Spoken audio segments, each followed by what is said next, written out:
I am the stone that the builder refused. I am the visual, the inspiration that made ladies sing the blues. I'm the spark that makes your idea bright. The same spark that lights the dark so that you can know your left from your right. I am the ballad in your box, the bullet in the gun, the inner glow that let you know to call your brother son. The story that just begun, the promise of what's to come. And I'ma remain a soldier till the war is won.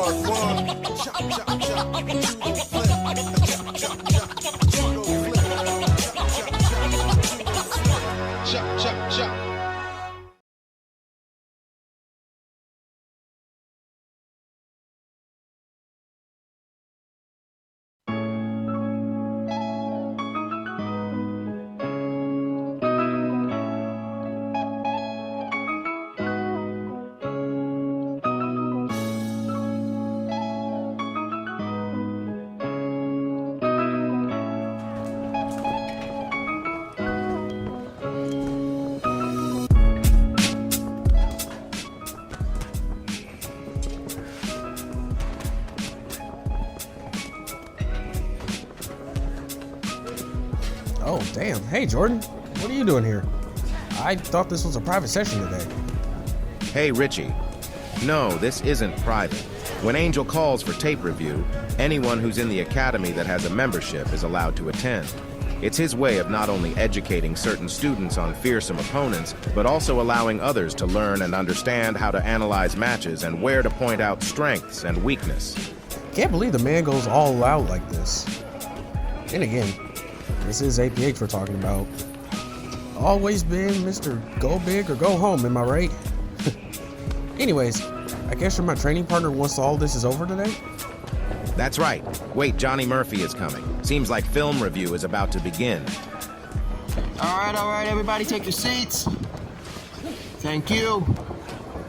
Okay, I'd like to welcome you all to yet another session of film review.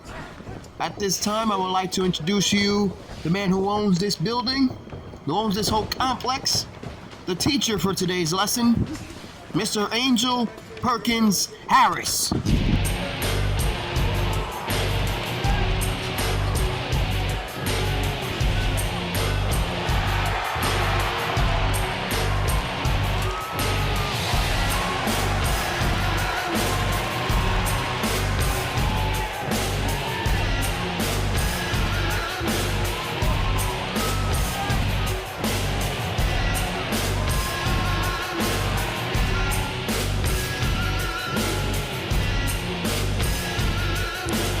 Cut the music, y'all. Cut the music.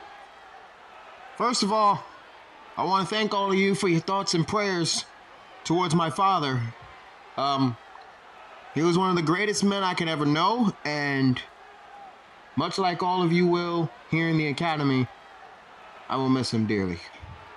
However, it's like he's always told me, the fight must continue, and you must always be willing to tag in case something happens.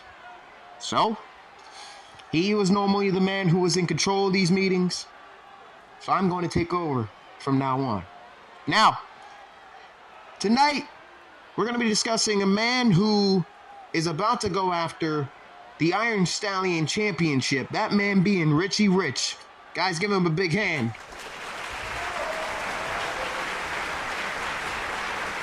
Richie is about to go after one of the most dangerous individuals in the history of professional wrestling. One of the more decorated athletes in our sport, and quite frankly, a man who, let's just be honest, does not need Money Mafia. They need him. I'm of course talking about the axe murderer, Carter Blackwell. That man is a non-stop sociopath. And if you will, I would like to direct you to the screen.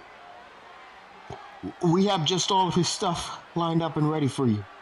So, please, put it up for me. You want to talk about a man like Carter Blackwell, you talk about credentials, you talk about accolades. Multiple time world heavyweight champion, former tag team champion, honor-bound world champion, the first ever honor undisputed champion. This man has done it all. He's ruthless. He's heartless. He is destructive. And while you may look at that mask that he wore for those number of months and think that is the most dangerous version of Carter Blackwell, Take it from a man who's been in the ring with him firsthand. Any version of Carter Blackwell is dangerous. His submission skills are second to none. His brawling, well, he can hang with the best of them. And that right hand, good lord, don't get caught in it. And just when you think you got him all figured out, he switches on you and changes the thing. Look at his matchup in the Iron Stallion match. That man came in there and devised a strategy that worked to perfection. His matches against 2TM and Thomas Starr provided me with the right amount of data to surmise that he has changed his little antics, he has adapted to his situations, and he has been able to keep his clutches on that championship without much of interference.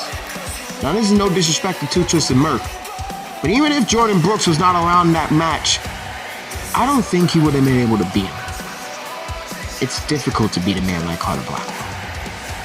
But as I've mentioned time and time again, Hunter Quinn proved, and Christian Crew proved on the grandest stage of them all, Carter Blackwell can be beaten.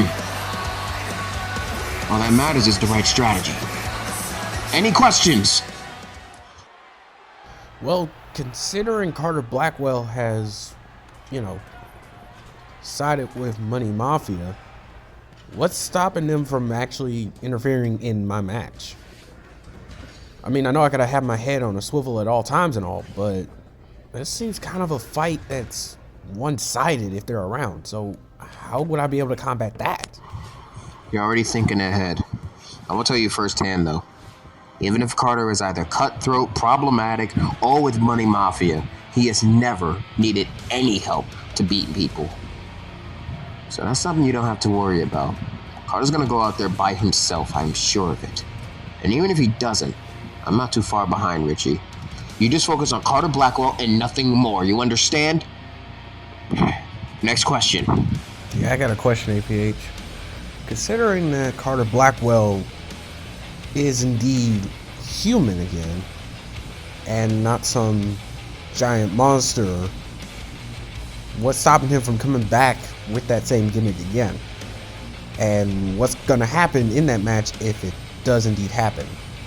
How would I combat that? Well, first of all, whether or not he wears the mask or not makes no difference. Just because he's wearing a cowboy hat and he's talking about cops and everything, don't act like he's not the axe murderer. He is still as dangerous as ever. Your job is to walk into that ring, look past all of that, and look at a man that can be beaten if you bring out the right strategy. And that right strategy is stay on your feet, stay off the ground, and avoid his submissions at all costs. You do that, you'll do well. Next question. Everyone on the COH roster has seen it time and time again that Carter Blackwell always seems to change up his game plan whenever it seems fit. I mean, look what happened in the Iron Stallion match. It's almost like he was a totally different person. And then look what happened last week with Two Twisted Murk.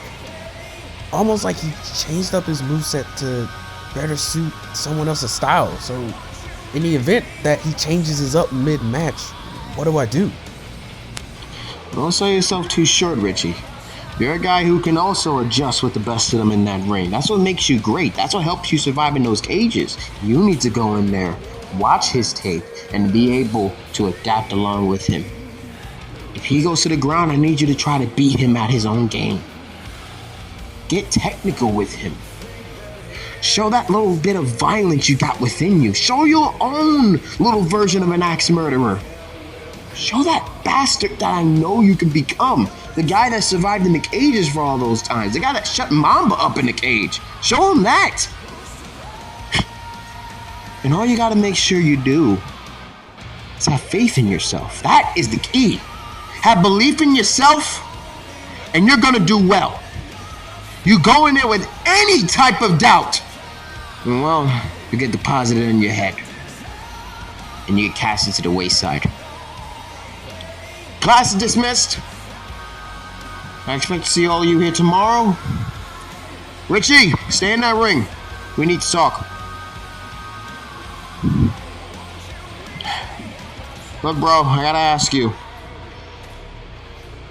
You nervous at all for this?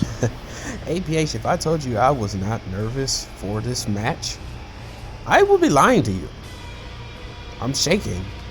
I'm nervous. I'm on go throughout the entirety of the day, but I feel like tonight is a change.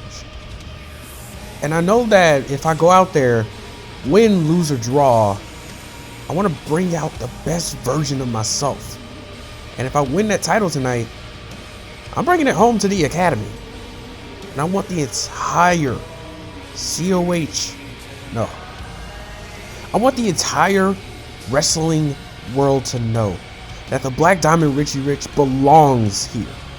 That the Black Diamond Richie Rich will not fear anyone. That the Black Diamond Richie Rich, he's gonna remain the workhorse for years to come. Well, I'm glad to hear that.